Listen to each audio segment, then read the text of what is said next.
Happy New Year! This is the Barrel Zone on the 1st of January, and today we are going to do an NBA market rundown of the Friday slate.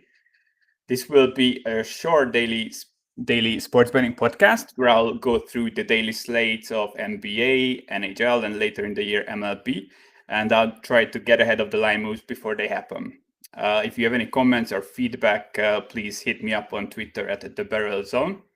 And if you want to tail my plays or read my written analysis that I post on all games every morning, you can get into my Discord channel on Patreon at patreon.com/thebarrelzone. So we have a 10-game NBA slate for this morning. I just put up an on screen and we'll get right into it. All right. So we have 4 games with lines, but I'll talk about all the games, even the ones that don't have lines up. We'll start with the Pistons hosting the Celtics. This one has a 9.5 total on softbooks. I mean, it's an interesting game as I don't think the line is big enough at the moment. But I mean, this early in the season, you don't want to lay like 10 points with any of the squads. And the Pistons will be without their leading scorer in Blake Griffin, who is in the concussion protocol. He's averaging like 16 points on a team that's the 6th worst in adjusted offensive rating so far. I mean, I don't think the Pistons will be able to score that much. And this line seems like it's going one way. I think this has a shot to go above 10. Maybe it closes around 10, but I mean, you cannot lay this many points this early in the season, in my opinion. Even if the average scoring is like way up and the scoring margins are way higher than last year, you can clearly see like which teams are ready for the season and which teams aren't. But yeah, I'm going to stay away here. Second game, the Mavericks hosting the Heat. We can see that there are a few lines out there. Dallas is around -1.5, -2 points favorites. I mean, one thing to note that Jimmy Butler is probable to play. He was missing the last 2 games of the Heat, so obviously that's a huge boost for Miami. But this is their 3rd game in 4 nights. They've played the Bucks in back-to-back games. Obviously, not easy games to come off. But yeah, I don't think we know a lot about the Heat yet. I mean, they've played Orlando in the opener. Orlando is looking pretty decent. They've beaten Pelicans team who are inconsistent, and now they played the Bucks twice. So I think I will be lower on the Heat this year, but I mean, at this point, I would look at the Heat or nothing here. I mean, Dallas, they have 3 terrible losses. I mean, one coming against the Hornets that was like an absolute shit show, and they look bad without Porzingis. I mean, Doncic is fat. He's shooting terrible. Like he's averaging. He's under 10% through shooting the 3 this year. The supporting cast is not there. I don't think I really want to back Dallas here. I would probably look at the Heat if we get if this line gets out to 2, maybe 3, which I doubt it will, honestly, because the Heat are coming off a win against Milwaukee, and Dallas just lost to the Hornets. So, I mean, if you take away the 50 point beatdown they laid on the Clippers, they have 3 losses and they look bad. Of course, you cannot cut out that game, but yeah, it's not really a team I want to back. So it's Heat or bust, but we would need like three or more points to back Miami here.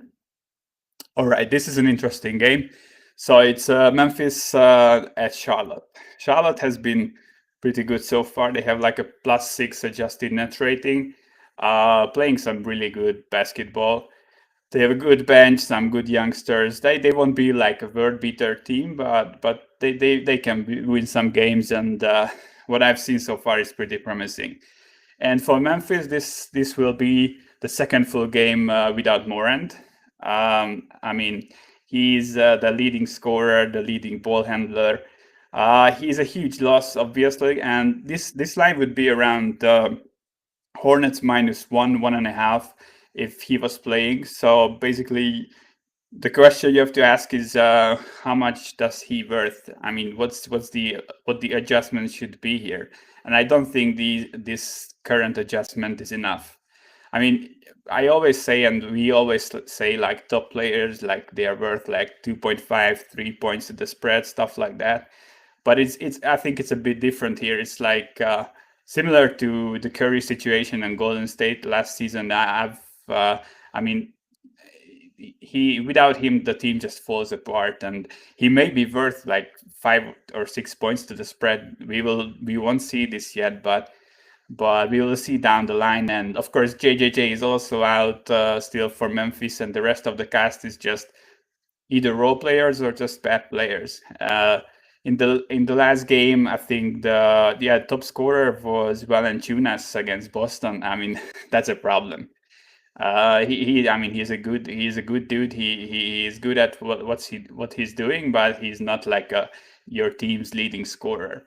So yeah, I think the line is moving. Someone opened the -2. Yeah, I think better line yesterday. That's obviously terrible, but it's moving out to 4.5. I think this may end up going up to like -6, and I think that's not an outlandish line or anything like that.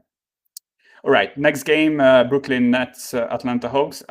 It's one of these double header thingies when the league is trying to cut back the travel of the teams, so they play basically the same matchup gets played either in a back-to-back or with 1 day of break between it. So we've just seen this game. The Nets won by 4 in like in a super shootout. It was 145 to 141. I mean, what I see from these so far, that the books are using the first game's closing line as their opener. Maybe they move it a bit, but I don't think we will find too much value in these games. This one opened -7.5 in the first game and closed to 5.5, and now it opened like -6 and sits at 6.5. I mean, my line is right in this neighborhood. I think anything around 6 is okay. I mean, the Hawks are playing decent offense, but no defense at all. They have like one of the worst defensive ratings in the league right now. And I mean, if the shots won't fall, they might be in trouble, especially against stronger teams. One more thing to note here, that I think we have Trae Young is probable, so like he will probably play, but you have to know that the Hawks have a game tomorrow as well. So I think if he plays today, he will sit the Cavs game out tomorrow. All right, another one that's an interesting, Minnesota hosting the Wizards. I mean, I could talk about this game for a while. It's a great spot for Minnesota. I think Washington is coming off back-to-back. This is their third game in 4 days. They are traveling. They won't have Westbrook, as he will sit out this game. The two leading scorers besides Westbrook, of course, Beal and Bryant, they played 34 to 35 minutes last night. And I mean, I just don't see it how they will win this, to be honest. Like the whole team is so far a disaster. Like they are 0-5, and they had some close games, but the offense is really just Beal, Westbrook, and Bryant, and that's it. I mean, they have like a few 3-point shooters, but there is no bench, no nothing. And this Minnesota team, of course, they are without Towns here, but they are on extra rest at home. And I think the value comes from the fact that they've put up like 91 and I think around 100 against the Lakers and the Clippers in the two games without Anthony Towns. But this is like a completely different team, a huge step down. Uh, Actually, at this point, the Wizards have the worst adjusted defensive rating in the whole league. They are allowing above 120 points per 100 possessions if adjusted to strength of schedule. I mean, that's horrendous. I think Beasley and the others will be able to score. I think this line. I mean, we have a soft opener of -1 on the Wizards. That's completely bullshit. That's going to disappear. I'm not even sure how was that up for even a second. I think once Pinnacle opens, this should be like Minnesota -2, 2.5, even 3. I mean, these aren't two great teams, but one is rested, the other isn't. I think the Timberwolves will be overall much better without Anthony Towns than the Wizards will be without Westbrook, even if I don't like Westbrook at all. So yeah, I think the high minutes for the Washington Stars, everything plays well into this Minnesota bet here, and I think once this comes up, you should get on the Timberwolves here. All right, another game that they're running back. We've seen the same matchup 2 days ago. It was a blowout by the Lakers. I think this line you can see out there on some books. This -7. This isn't high enough, to be honest. The first game closed -7, and obviously the Lakers blew out the Spurs, and there was no adjustment here. They are just reopening the same 7. I don't think so. This will get to 8 and 9 probably. One thing you have to note here is the James is questionable for the Lakers, but he's been basically always questionable for the last few games. And on the Spurs side, Aldridge is questionable, and I'm kind of leaning towards him sitting this one out. So we will probably have the exact same matchup that we had the last time out. So James playing, Aldridge sitting, and that game, the first matchup closed -7, and it was a huge blowout. I think once James is announced in and Aldridge announced out, this gets to -8, 8.5, and if you can find like a flat 7, it's not the worst wager with the Lakers right now. All right, next game. I'll be quick here. It's a 15-point spread, 14.5. The Bulls are coming off a game last night. It's a back-to-back with travel, third game in 4 nights. They have 4 guys on the COVID list, including Markkanen and Satoransky. I mean, you cannot back them here. This is going to be an ugly blowout. But on the other side, you won't be laying 15 points with the Bucks either. I make this spread right around 15. I think anything. I don't see an entry point for me to bet Chicago here. Like if this would get up to 20, like maybe, but obviously it won't get that high. So yeah, I just don't think you should bet this game really. All right, next game. It's an interesting one again. It's a terrible spot for the Phoenix Suns, who are going to Denver. But I mean the spread is right, is spot on. I make this Denver -4. We've seen soft openers out there around 4. I mean, the Suns are playing a back-to-back, a third and fourth, and they are traveling to the Denver elevation. It's the worst spot you can be in, basically.